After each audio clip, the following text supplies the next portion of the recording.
Hey guys, going to talk to you today about some of the fear, uncertainty, and doubt surrounding the novel coronavirus that we've all been hearing about in the news. And I also want to share some tips on things I do to maintain my immune system and overall health. Now, I used to get sick a lot, and it was not fun. But about 3 years ago, I made some changes. I started to make some changes to my life. And since then, I've been a lot healthier, and I feel like my immune system has been in a lot better shape. Like in the last 3 years, I've only gotten sick once, and it was very briefly, and I got over the illness very quickly. So I'm hoping some of the things I've done, I do believe some of the things I have done, some of the changes I made it so that my immune system is stronger and that my overall health is better. So I want to share those with you in the hopes that if you feel like your immune system and health aren't at the best they could be, maybe some of the things I do, you could do too to help your immune system and overall health. So first of all, back to the novel coronavirus, that unless you've been under a rock, you can see that it's all over the news, all over the internet, and with the amount of coverage that it's getting, you'd think that there's this crazy outbreak in the United States. But I think it's also important to get as much facts about it as possible. And one of the things I do is I've been going to the cdc.gov website, and I'll put a link to this webpage in the description. But this is a CDC website that tracks the number of novel coronavirus cases in the United States. And you can get to it if you want to just Google search for it. You can just type in CDC coronavirus USA. And that's how I got to it. It's the top search item. But as you can see, there's only 11 confirmed cases in the United States. And out of the 320 some odd million people that live here, that is not many. Now, it doesn't mean to throw caution to the wind, but it's good to know how many confirmed cases there are in the US and where they are. Like if you scroll a little further down, you can see which states have the confirmed cases. And fortunately, the majority of states don't have any confirmed cases. And the states that do, hopefully they'll get it taken care of ASAP. But like, for example, this morning I read an article about these cities in Texas that are selling out of face masks, but there's no actual confirmed cases of the coronavirus there. Again, it's still important to be safe and be cautious and take whatever precautions you deem necessary, but I also think it's important to know how widespread it actually is. So, and just to give you an example, last week I had to go to Costco on a Saturday. I know, right? Not the best idea usually. And it was before Super Bowl, and it was very crowded. And there were a lot of people wearing face masks and a lot that weren't.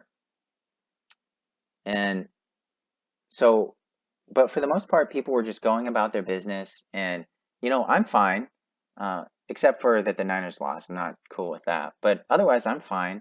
And all my friends are fine too.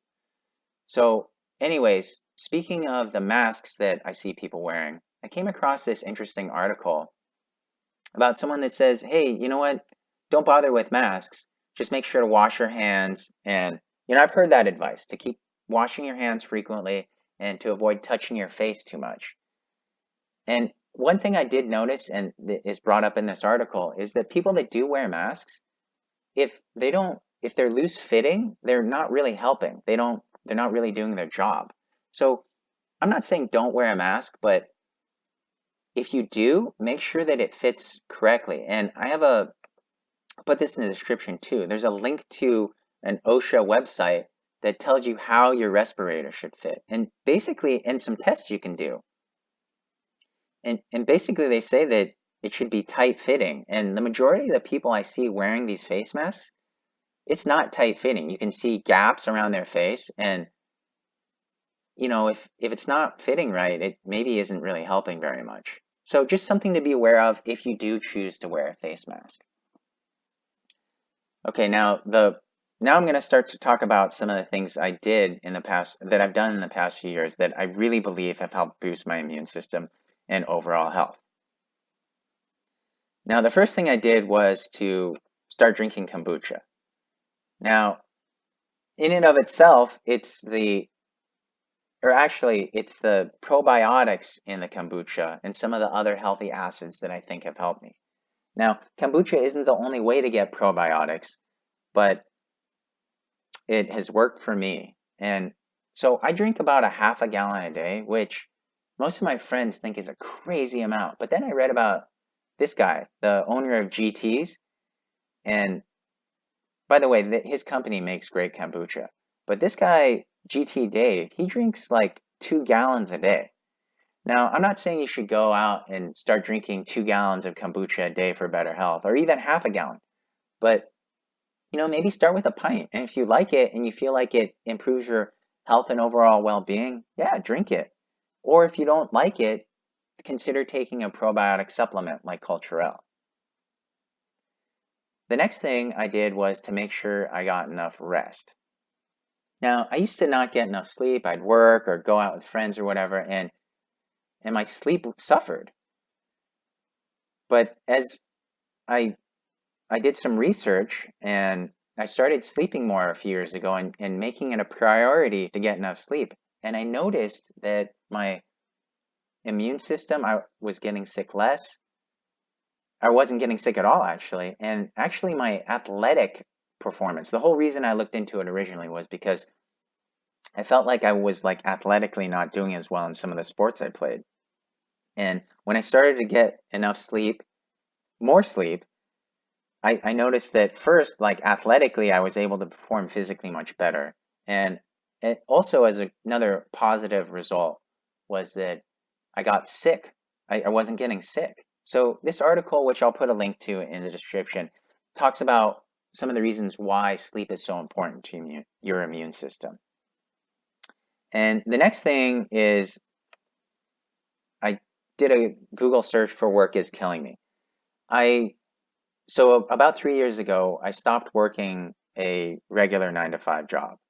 And since then, like I was saying earlier, I haven't really gotten sick. So I think that some of the things in working a 9 to 5 job, sitting at a desk, whatever, being around a lot of other people, it wasn't super healthy for me, and it might not be for you either. So, this isn't obviously something you could switch in a day. It took me many years to get to the point where I could walk away from a 9 to 5 job. But it's just something to be aware of if your health and immune system aren't in the best shape. Consider what you're doing with your work, and maybe if you don't like it or if you feel like it is harming you, some things you can do to make it better or changes that you can make otherwise. So, the last tip that I wanted to give was I recently had a in-person to person meeting. And it was totally fine to ask this, but I asked if any of the people I was meeting with had felt sick or showed any symptoms of being sick. And I was going to offer that if they were, everyone ended up feeling fine, and we met in person and it was fine. But if someone was feeling sick, I was going to offer to have a video conference over Zoom or Slack. And so my advice is if you still have in-person meetings that you need to attend, at least for the next little while, if you're feeling a little under the weather, let them know and say, hey, why don't we just have a video chat? You still get the face-to-face time, but you're not going to be person to person, which, last I heard, you can't pass the coronavirus over video conference.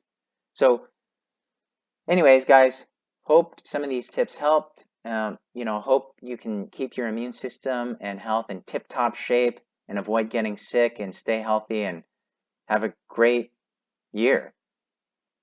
Anyways, I hope this video helped, and we'll see you next time. Bye.